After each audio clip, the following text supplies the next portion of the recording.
Samuel's hands were shaking as he held the small, dusty bottle up to the sunlight. Inside the glass, a tiny man was banging his fists against the walls, his mouth moving in silent screams. The man's eyes were wide with fear, and tears were streaming down his face as he pointed desperately at Samuel. "Please, please let me out," the tiny voice whispered from inside the bottle, so faint Samuel had to strain his ears to hear it. Samuel dropped the bottle in shock. It hit the soft earth with a dull thud, and the tiny man inside tumbled over. But he quickly got back up and pressed his face against the glass, his hands flat against the surface like he was trapped behind an invisible wall. Who are you?" Samuel whispered, his voice cracking. The tiny man opened his mouth to speak, but before any words could come out, Samuel heard footsteps behind him. Heavy, slow footsteps crunching on the gravel path. Samuel quickly grabbed the bottle and shoved it into his tool bag. His heart was beating so fast he thought it might burst. The footsteps were getting closer. "Mr. Samuel? Is everything all right back there?" It was Mrs. Okafor, the owner of the mansion, but something about her voice sounded different now. Colder, more dangerous. Samuel zipped up his bag and turned around with a forced smile. "Yes, ma'am, just checking the soak away." But as Mrs. Okafor walked toward him, Samuel noticed something that made his blood run cold. Her shadow was moving in the opposite direction from where the sun was shining. 3 hours earlier, Samuel Musa had been fixing pipes and Legos for 15 years. He had seen clogged drains, broken toilets, and flooded kitchens in every part of the city. From the busy streets of Victoria Island to the crowded markets of Alaba, there wasn't a plumbing problem he couldn't solve. But he had never received a call like the one that came that Tuesday morning. "Hello, is this Samuel the plumber?" The woman's voice was smooth and sweet, like honey. "Yes, ma'am, this is Samuel. How can I help you? I have a problem with my soakaway. It's very urgent. Can you come to my house today?" Samuel wiped the sweat from his forehead. He had just finished fixing a burst pipe in Surulere, and his van was loaded with tools. "Where is your house, ma'am?" "Victoria Island. Number 15, Banana Island Road. The white mansion with the big gate." Samuel knew Banana Island well. It was where the richest people in Lagos lived. Their houses were like palaces, with swimming pools and gardens bigger than some neighborhoods. "I can be there in 1 hour," Samuel said. "Perfect. My name is Mrs. Okafor. I'll be waiting for you." The line went dead. Samuel packed his tools and started his van. The engine coughed and wheezed like an old man, but it still ran. He had bought the van 5 years ago with money he saved from fixing pipes all over Lagos. It wasn't the prettiest van in the city, but it got him where he needed to go. As he drove through the busy Lagos traffic, Samuel thought about the job. Soakaway problems were usually simple to fix. Most of the time, it was just blocked pipes or broken connections. He would be done in a few hours and have enough money to buy groceries for his family. Samuel lived in Ajij with his wife Grace and their 2 children, Michael and Faith. Michael was 8 years old and wanted to be a doctor when he grew up. Faith was 6 and loved to sing. Every morning before Samuel left for work, Faith would sing him a song to keep him safe. "Daddy, come home safe today," she had sung that morning, her small voice filling their tiny apartment with joy. When Samuel reached Banana Island, he was amazed by the size of the houses.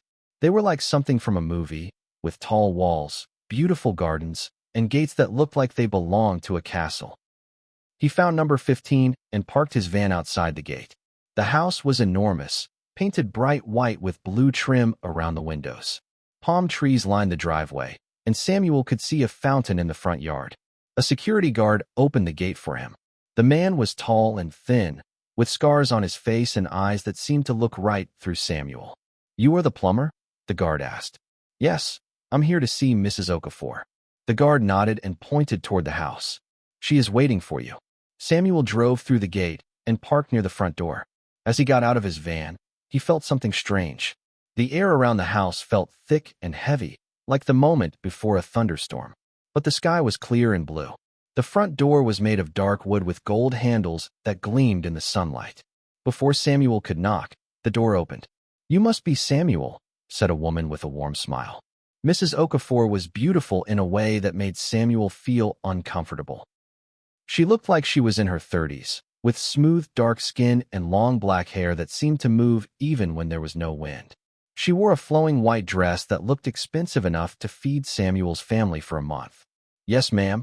I'm here about your soak-away problem. Thank you for coming so quickly. Please, come inside." Samuel grabbed his tool bag and followed Mrs. Okafor into the house. The inside was even more impressive than the outside. The ceiling was so high that Samuel had to crane his neck to see the top. Beautiful paintings hung on the walls, and the floor was made of shiny marble that reflected Samuel's face like a mirror. "Your house is very beautiful, ma'am," Samuel said. Mrs. Okafor smiled, but something about her smile made Samuel's skin crawl. "Thank you. I've lived here for a very long time." As they walked through the house, Samuel noticed that there were no family photos anywhere. No pictures of children or husband. Just expensive art and strange sculptures that seemed to watch him as he passed by. "The soak-away is in the backyard," Mrs. Okafor said, leading him through a hallway lined with doors. "I hope you can fix it quickly." "What kind of problem are you having with it, ma'am?" Mrs. Okafor stopped walking and turned to look at Samuel. For just a moment, her eyes seemed to flash with a strange light. "It's blocked. Nothing goes down anymore. It's been like this for weeks." They reached a back door that led to the garden. Mrs. Okafor opened it and stepped aside. "The soak-away is over there, by the mango tree," she said, pointing to a corner of the yard. Samuel walked outside and was struck by how beautiful the garden was. There were flowers of every color, fruit trees loaded with mangoes and oranges, and a small pond with fish swimming in circles. But despite all the beauty, Samuel still felt that strange heaviness in the air. "I'll leave you to work," Mrs. Okafor said. "Call me when you're done." She went back inside, and Samuel was alone in the garden. He walked over to where she had pointed and found the soak-away cover. It was made of concrete and looked like it hadn't been opened in years. Samuel set down his tool bag and pulled out his crowbar. As he worked to open the cover, Samuel started to feel dizzy. The air seemed to get thicker with each breath, and he could swear he heard whispers coming from somewhere in the garden. He stopped and looked around, but he was alone. "Just my imagination," he said to himself. But when he bent down to continue working, he heard it again. This time, it sounded like someone calling his name. "Samuel, Samuel." The voice was coming from somewhere near the mango tree. Samuel stood up and walked toward the sound, his heart starting to beat faster. As he got closer to the tree, he noticed that the ground near the roots looked different. The soil was darker there, and it seemed to be moving slightly, like something was buried underneath. Samuel knelt down and brushed away some of the loose dirt. His fingers hit something hard and smooth. He dug deeper and pulled out a small bottle. The bottle was unlike anything Samuel had ever seen. It was made of dark glass and covered in strange symbols that seemed to glow in the sunlight. It was warm to the touch, even though it had been buried in the cool earth. Samuel held the bottle up to get a better look, and that's when he saw him. Inside the bottle, no bigger than Samuel's thumb, was a man. He was wearing torn clothes and had a beard that looked like it hadn't been cut in years. The man was sitting with his head in his hands, rocking back and forth like he was in great pain. Samuel blinked hard, thinking his eyes were playing tricks on him. But when he looked again, the man was still there. The tiny man looked up and saw Samuel watching him. His eyes went wide with hope, and he jumped to his feet. He pressed his hands against the inside of the bottle and opened his mouth like he was shouting, but Samuel couldn't hear anything. Then, slowly, like a radio being tuned, Samuel began to hear a faint voice. "Help me, please. I've been trapped for so long." Samuel's hands began to shake. This was impossible. People couldn't be shrunk down and put in bottles. This had to be some kind of trick, or maybe the strange air in the garden was making him see things. But the tiny man looked so real, so desperate. Tears were streaming down his face as he beat his fists against the glass. "Who are you?" Samuel whispered. The tiny man's voice became clearer. "My name is Ibrahim. Please, you have to let me out. She trapped me here. She traps all of us here." "She? You mean Mrs. Okafor? She's not who you think she is. She's dangerous. You have to run. You have to get away from this place." Samuel felt a chill run down his spine. "How long have you been in there?" "I don't know, months, maybe years. Time moves differently in here. Please, just open the bottle. I promise I won't hurt you." Samuel stared at the bottle, his mind racing. Part of him wanted to help this poor man, but another part of him felt like opening the bottle would be a terrible mistake. "Please," Ibrahim begged. "I have a family, a wife and children. They must think I'm dead. That's when Samuel heard the footsteps behind him. Heavy, slow footsteps crunching on the gravel path. His blood turned to ice as he remembered Mrs. Okafor's strange smile, her eyes that seemed to glow, and the way her hair moved without any wind. "Mr. Samuel? Is everything all right back there?" The voice was getting closer. Samuel quickly shoved the bottle into his tool bag and zipped it up. "Yes, ma'am. Just checking that the soak away." He turned around to see Mrs. Okafor walking toward him, but something was very wrong. The sun was shining from the east, casting shadows toward the west. But Mrs. Okafor's shadow was pointing in the opposite direction, toward the east. Samuel's mouth went dry. Whatever Mrs. Okafor was, she wasn't human. She stopped a few feet away from him, tilting her head like a curious bird. "Did you find what you were looking for?" she asked, and Samuel could swear her voice had a strange echo to it now. In his tool bag, he could feel the bottle getting warmer. He could also hear Ibrahim's tiny voice, muffled but urgent. "Don't let her know you found me. She'll kill us both." Samuel forced a smile and tried to keep his voice steady. "I was just looking at your soak away, ma'am. It seems like the problem might be bigger than I thought." Mrs. Okafor's eyes narrowed, and for a moment, Samuel saw something flicker across her face. Something dark and hungry. "How much bigger?" she asked, taking a step closer. Samuel's grip tightened on his tool bag. The bottle inside was getting so hot, he could feel it through the thick canvas. Ibrahim's voice was getting more urgent, though he was trying to whisper. "She can sense me. She knows something is different. You have to get out of here now." "Well," Samuel said, backing away slowly. "I think I need to get some special tools from my van. This might take longer than expected." Mrs. Okafor smiled, but it wasn't a kind smile anymore. Her teeth looked sharper than before, and her eyes had that strange glow again. "Oh, don't worry about that," she said sweetly. "I have all the tools you could possibly need right here." She waved her hand toward the house, and Samuel heard a sound that made his heart skip. It was like glass breaking, but also like people screaming. The sound seemed to come from everywhere at once. "What was that?" Samuel asked, his voice shaking. "Just the wind," Mrs. Okafor said. But there was no wind.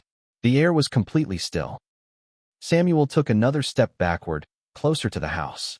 "I really should check my van first. I left some important tools there."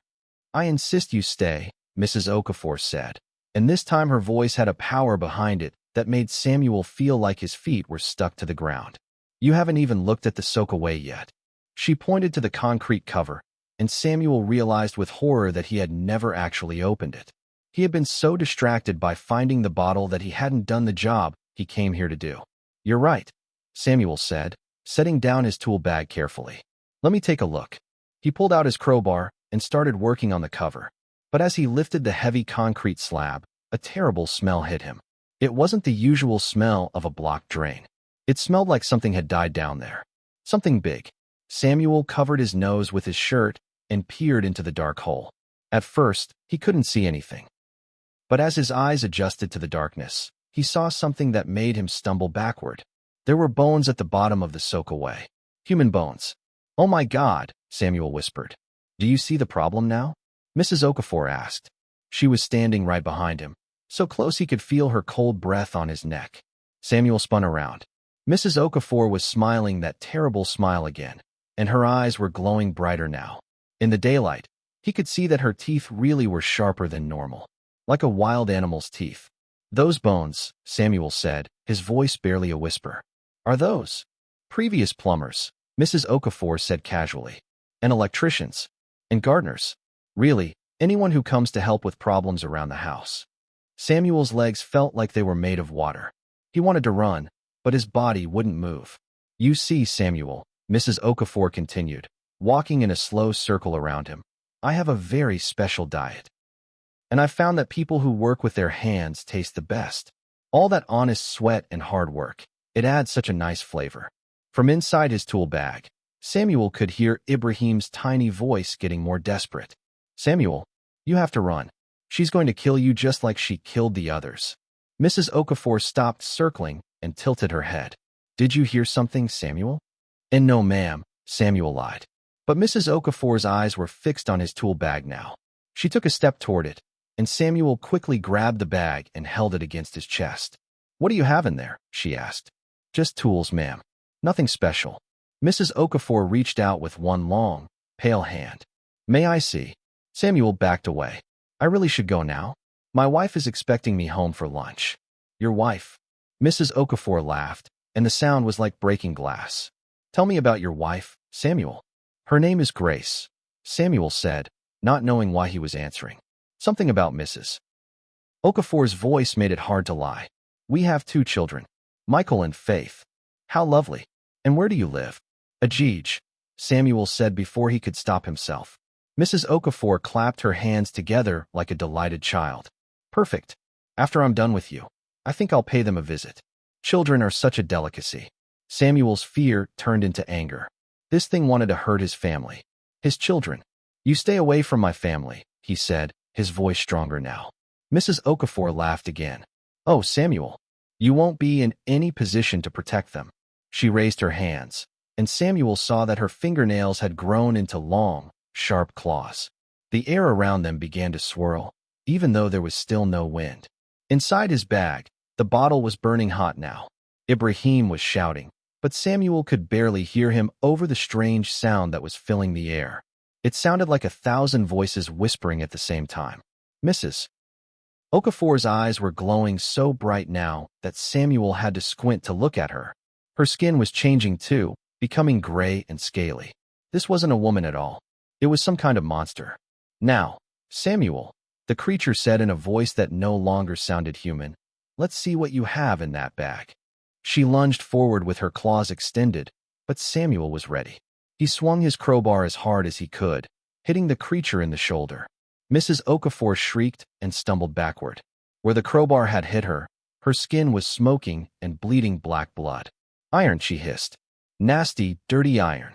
Samuel didn't wait to hear more. He turned and ran toward the house, his tool bag bouncing against his hip. Behind him, he could hear Mrs. Okafor screaming in rage. You can't escape, Samuel. I know where you live. I know where your children go to school. Samuel reached the back door and pulled on the handle. It was locked. He ran around to the side of the house, looking for another way out. Behind him, he could hear footsteps, but they didn't sound like human footsteps anymore. They sounded like an animal running on all fours. Samuel found a window and smashed it with his crowbar. He climbed through, cutting his arm on the broken glass. Inside the house, everything looked different now. The beautiful paintings on the walls showed horrible scenes of people being eaten by monsters. The sculptures weren't art at all. They were the bones of people, arranged in twisted shapes. And everywhere he looked, there were bottles. Hundreds of them, lined up on shelves, sitting on tables, hanging from the ceiling. And inside each bottle, Samuel could see tiny people, just like Ibrahim.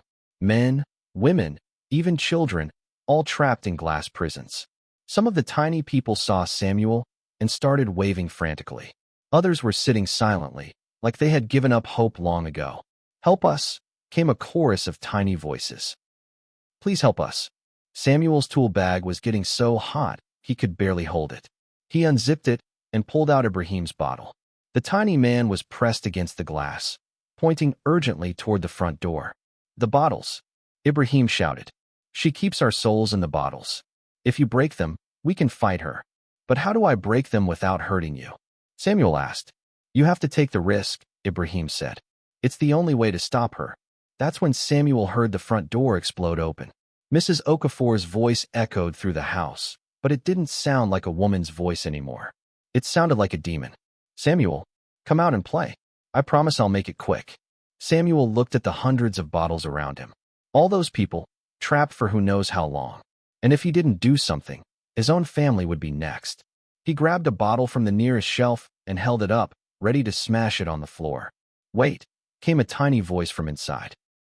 Not like that. You have to say the words. What words? Samuel whispered urgently. I free you from this prison of glass. The tiny person said quickly. Say it, and then break the bottle. Samuel could hear footsteps coming up the stairs. Mrs. Okafor was looking for him. He held up the first bottle and said the words. I free you from this prison of glass. Then he smashed it on the marble floor. The bottle exploded in a flash of bright light, and suddenly a full-sized man was standing in front of Samuel. He looked ex. Thank you, the man said. My name is Joseph. I've been trapped for 3 years. Samuel. Mrs. Okafor's voice was getting closer. I can smell your fear. Help me free the others, Samuel said to Joseph. Together, they grabbed bottles and started breaking them, saying the magic words each time. With each broken bottle, another person appeared. Soon there were 10 people, then 20, then 50. The room was filled with people of all ages, men and women, young and old, all with the same look of rage in their eyes. She's coming, said an old woman who had just been freed. We can hear her on the stairs. The footsteps stopped right outside the room they were in. Then, slowly, the door began to open. Mrs. Okafor stood in the doorway, but she wasn't pretending to be human anymore. Her skin was gray and covered in scales. Her eyes were glowing red, and her mouth was full of sharp teeth. She had long claws instead of hands, and her hair was moving like it was made of snakes. But when she saw all the people standing in her living room, her expression changed from anger to fear. Impossible, she hissed. You can't break my magic. Iron breaks your magic, Samuel said, holding up his crowbar. And so do good people working together. All around the room, the freed people were picking up tools and weapons. Joseph had found a hammer. The old woman had grabbed a kitchen knife. Others were holding broken pieces of bottles. Mrs. Okafor looked from person to person, realizing she was outnumbered 50-1. This isn't over, she snarled. I'll find you all. I'll hunt down every one of you and your families. But before anyone could respond, something unexpected happened. From Samuel's tool bag came a voice, but not Ibrahim's voice. This voice was deep and powerful, like thunder. You will do no such thing. Everyone in the room turned to look at the bag. Samuel reached inside and pulled out Ibrahim's bottle, but the tiny man inside looked different now. His eyes were glowing with a bright white light. Ibrahim? Samuel asked. I am not Ibrahim, the figure in the bottle said. Ibrahim was my vessel, but I am something far older and more powerful. I have been waiting for someone brave enough to free these souls. Mrs. Okafor's eyes went wide with terror. No, it can't be. Yes, the figure in the bottle said. I am the guardian of justice. And you, creature of darkness, have fed on innocence for far too long. The bottle in Samuel's hand began to glow brighter and brighter, until the whole room was filled with white light. When the light faded, the bottle was gone. In its place stood a tall man in white robes, with eyes that sparkled like stars. Mrs. Okafor tried to run, but the man in white raised his hand, and she froze in place. For every soul you have devoured, he said in his powerful voice, you will spend a year in the darkness you created. Mrs. Okafor opened her mouth to scream, but no sound came out. She began to shrink, getting smaller and smaller, until she was no bigger than Samuel's thumb. The man in white picked up an empty bottle from the floor and placed the tiny Mrs. Okafor inside. She beat her small fists against the glass, but it was no use. Justice is served, the guardian said, sealing the bottle with a cork. But just as everyone was celebrating their victory, the house began to shake. The walls started cracking, and pieces of the ceiling began to fall. The house is collapsing, someone shouted. Her magic held this place together, the guardian explained. Now that she's trapped, everything she created is falling apart. The room filled with panicked voices as people ran toward the doors and windows. But Samuel realized something terrible. There were still hundreds of bottles in the house, hundreds of people still trapped, and they were all about to be buried under tons of falling concrete and stone. We can't leave them. Samuel shouted over the sound of cracking walls and falling debris.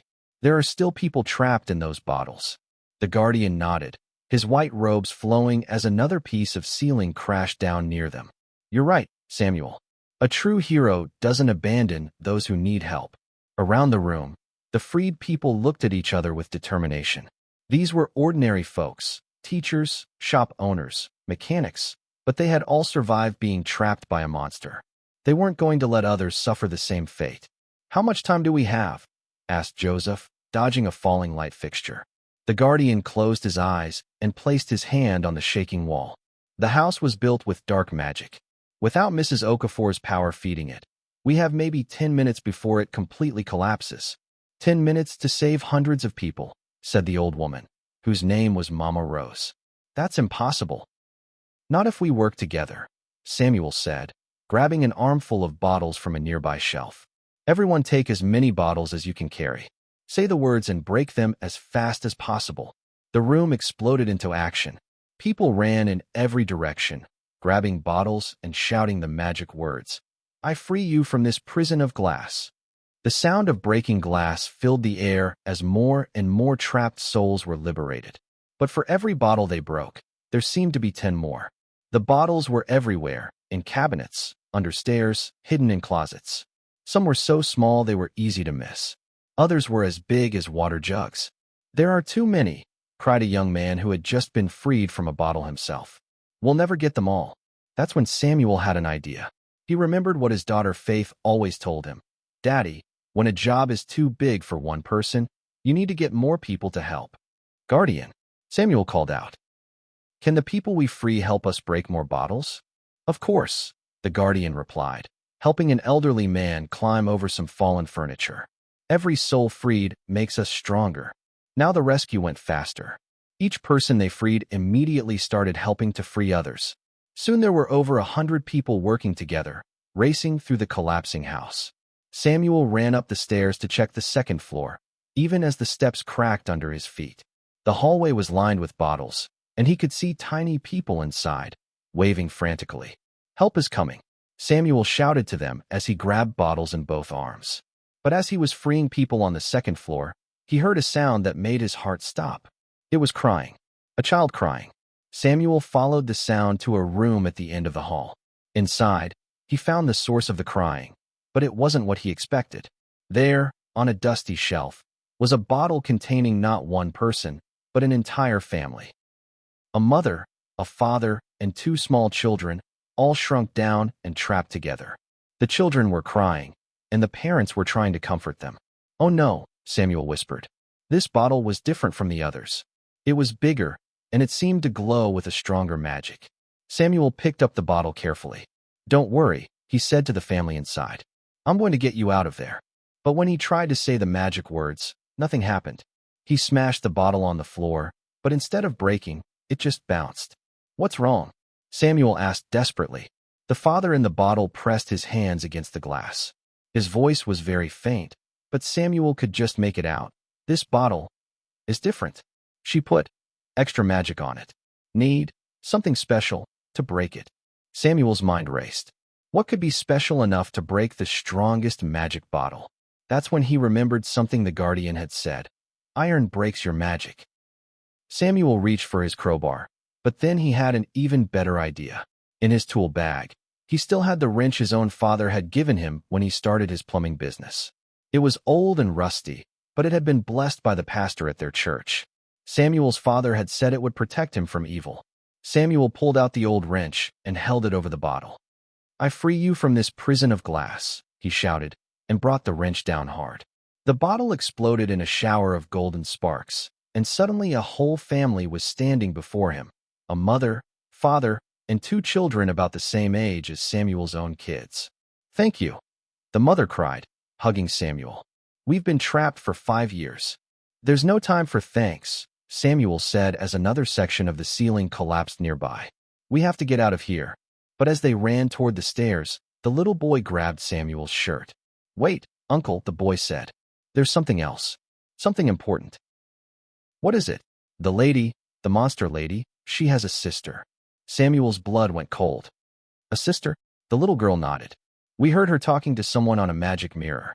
She said her sister was coming to visit tomorrow, to help her catch more people. Samuel looked at the family, then at the guardian, who had just appeared at the top of the stairs. Is this true? Samuel asked. The guardian's face was grave. Yes, Mrs. Okafor was not the only one of her kind. Her sister is even more dangerous. And if she arrives tomorrow to find her sister trapped, she'll be angry, Samuel finished. Very angry. And she'll know exactly who did this to her sister. The house gave another violent shake, and this time, cracks appeared in the floor beneath their feet. We have to go now, the guardian shouted. Samuel, the freed family, and the guardian ran down the collapsing stairs. In the main hall, they found chaos.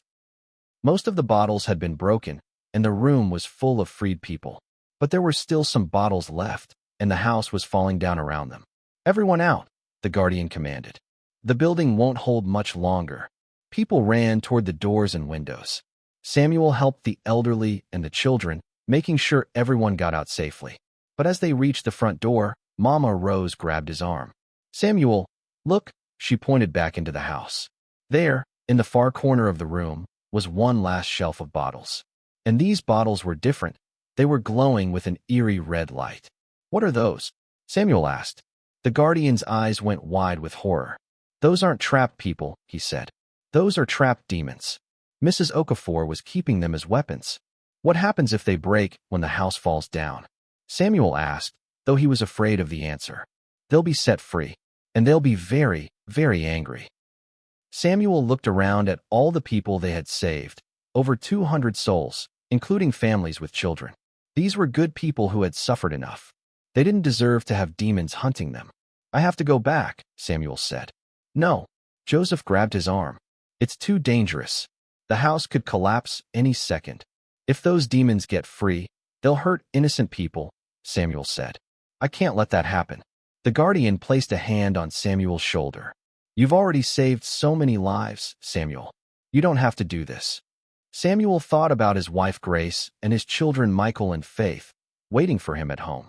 He thought about all the people they had just freed, finally reunited with their families. And he thought about the demons that would be released if he didn't act. "Yes, I do," Samuel said quietly. "This is what good people do. They protect others, even when it's scary." Before anyone could stop him, Samuel ran back into the collapsing house. Behind him, he could hear people shouting his name, but he didn't stop. The house was shaking violently now. Pieces of the ceiling were falling like rain, and the walls were cracking in every direction. Samuel dodged falling debris as he ran toward the shelf of demon bottles. When he reached them, he could see the creatures inside. They weren't people at all. They were horrible monsters with red eyes and sharp claws, just like Mrs. Okafor. And they were all looking at him with pure hatred. Samuel raised his father's blessed wrench and brought it down hard on the shelf. But instead of breaking the bottles, the wrench bounced off like they were made of steel. "No," Samuel shouted. "There has to be a way." That's when he heard a voice behind him. It was the guardian. "Samuel, you can't break them with force. These bottles can only be opened by their master." Samuel turned around. The guardian was standing in the doorway, holding the bottle that contained Mrs. Okafor. "What do you mean? She has to release them herself. But there might be another way." The guardian held up Mrs. Okafor's bottle. "If we destroy her completely, all her magic dies with her, including the magic holding these bottles together." Samuel understood. "But how do we destroy her?" The guardian's expression was sad but determined. "The same way she destroyed so many others. With fire." Samuel looked around the collapsing room. There was a fireplace in the corner, still burning despite all the chaos. But to reach it, they would have to cross a room that was falling apart around them. "We'll do it together," the guardian said. Together, they ran toward the fireplace, dodging falling beams and chunks of ceiling. Just as they reached it, a huge section of the roof collapsed behind them, blocking their way back. They were trapped. "Guardian," Samuel said, "if we don't make it out of here, will you tell my family that I love them?" The guardian smiled. "You can tell them yourself, Samuel. Your courage has earned you something special." Before Samuel could ask what he meant, the guardian threw Mrs. Okafor's bottle into the fire. The bottle exploded in a flash of red light, so bright that Samuel had to close his eyes. When he opened them again, all the demon bottles on the shelf had turned to dust. The magic was broken, but the house was still collapsing around them, and they were still trapped. That's when something amazing happened. A golden light surrounded Samuel and the guardian. Samuel felt himself becoming lighter, like he was floating. When he looked down, he could see his body becoming transparent.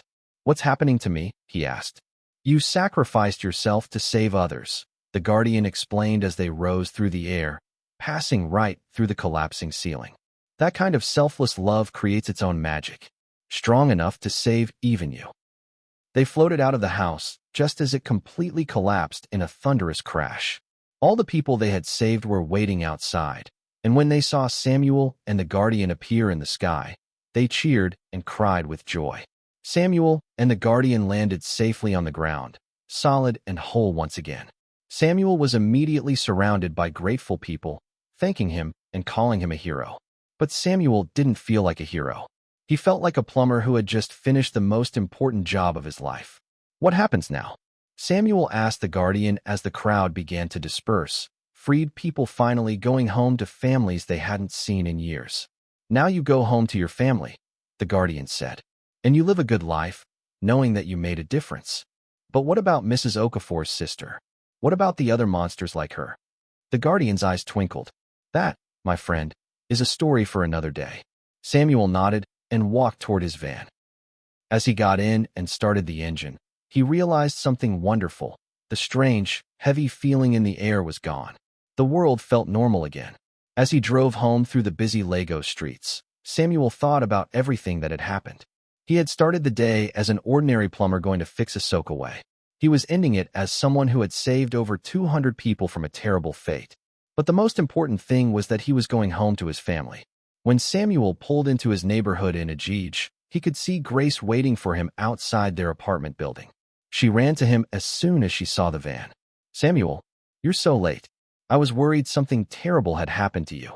Samuel hugged his wife tight. If only she knew how right she was. "I'm fine," he said. "I just had a very unusual job today." That night, after dinner, as Samuel tucked Michael and Faith into bed, his daughter asked him the same question she asked every night. "Daddy, did you come home safe today?" Samuel smiled and kissed her forehead. "Yes, baby girl. Daddy came home safe. And so did a lot of other people, thanks to some very good friends." "That's nice, Daddy," Faith said sleepily. "Tomorrow, can you teach me how to be brave like you?" Samuel's heart swelled with pride and love. "Of course I can. But first, let me tell you the most important thing about being brave." "What's that?" "Being brave doesn't mean you're not scared. It means you do the right thing even when you are scared. And the right thing is always to help people who need help." As Samuel turned off the light and closed the door, he thought he heard something outside his window. It sounded like whispers on the wind. But when he looked outside, all he saw were the normal sounds and sights of his neighborhood. Children playing in the street, mothers calling them in for dinner, fathers coming home from work. Normal, beautiful, everyday life. Samuel smiled and went to join his wife on their small balcony. Tomorrow, he would go back to being an ordinary plumber, fixing pipes and helping people with their everyday problems. But he would never forget the day he learned that sometimes the most ordinary people are called to do the most extraordinary things. And somewhere in the city, over 200 people were sleeping safely in their own beds for the first time in months or years, dreaming of the brave plumber who had set them free. The bottle was gone, the monster was defeated, and the people were safe. But in Lagos, a city of 20 million souls, there were always more stories waiting to be told. More people who needed help. More bottles that needed to be broken. And Samuel Musa, the brave plumber from Ajij, would be ready when the time came. The end, or is it?